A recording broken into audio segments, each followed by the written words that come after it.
Hi everyone, this is Matt with ESI Survival Guide. I am a certified privacy professional and e-discovery specialist, and I've been counsel and a consultant in the data law space for over 13 years, focused on e-discovery, data privacy, and cross-border data movements, working with all shapes and sizes of clients all over the world. And I created this resource to help legal professionals navigate the electronic wilderness, and also to serve as a platform to highlight the amazing people and personalities in this space, as well as showcase all sorts of practical tactics and strategies, and hopefully have some fun at the same time. Now today I want to talk about the single most important, the most obvious, but often the most overlooked thing in the legal profession: competence. And specifically technology competence. In this video and the three-part blog series that follows, I'm going to talk about the three core elements of gaining and maintaining technology competence for legal professionals in the digital age. Now we're coming out with new content every week on ESI Survival Guide, so it would be fantastic if you hit the subscribe button and hit the notification bell to get updates when new content is posted to the guide. And of course, feel free to like, comment, share, and contact us. This is a dialogue, and this resource is really designed to help you. That works best if you ask questions and share your experience.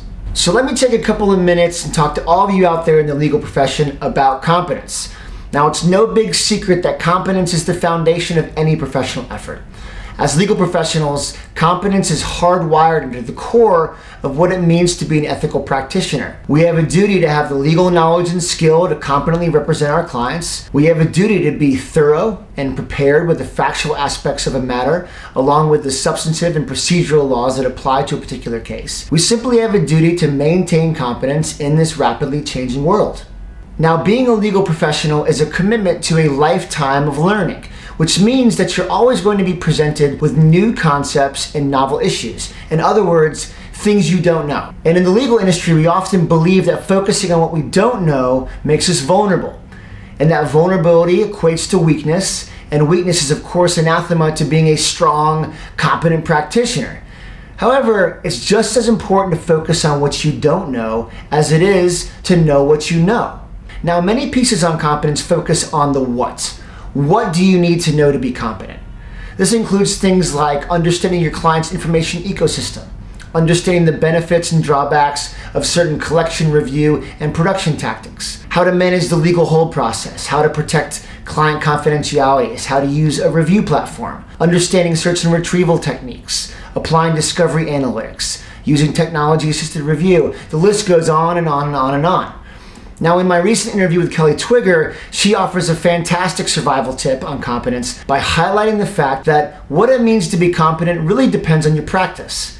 The what of competence is a very fluid concept, and of course, it's a very important one. Now, I'd like to invite all of you to leave a comment on what you think a lawyer needs to know to be technologically competent. Feel free to make it practice area specific if you so choose. What does technology competence mean for your practice?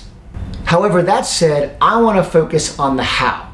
How do you keep abreast of changes in the law and its practice, including the benefits and risks associated with relevant technology as prescribed by Model Rule 1.1? Oftentimes when discussing how to gain technological competence, people simply say, attend CLEs with a technological component. And while CLEs are huge, stable foundational building blocks in your house of competence, there are many other materials needed to build a strong structure of competence with technology. And when we focus on competence in this area, we often focus on e-discovery and data privacy. However, technological competence branches out in so many more directions. It's important to understand developments in social media, for example, how people communicate and store data, practice management developments, presentation technologies. And really, it's important to even have your thumb on the general overall trends and cultural developments related to technology. To be an effective practitioner in the digital age, you need to be an active consumer of this information and develop a curiosity for it, not just be a passive bystander.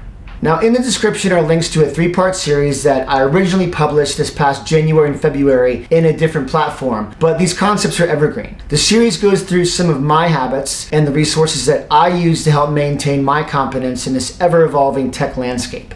I break down the how into three foundational elements of competence: education, engagement, and application. At the end of each piece, you'll find links to the other 2 pieces. Now, I hope that you enjoy this series and that you find it useful, but most importantly, I'd like for you to join the dialogue and offer your colleagues your tips and resources for gaining and maintaining competence in the comments section. We love feedback here at The Guide, so give us a like if you find this content helpful, and also feel free to give us a thumbs down if you so choose. We want to make sure we're always developing content that you find valuable. If you are seeing this video on YouTube, feel free to jump on over to esisurvivalguide.com for more content and follow us on Twitter at eDiscoveryGuide. And with that, I would like to say thank you, and as always, please stay safe out there in the electronic wilderness.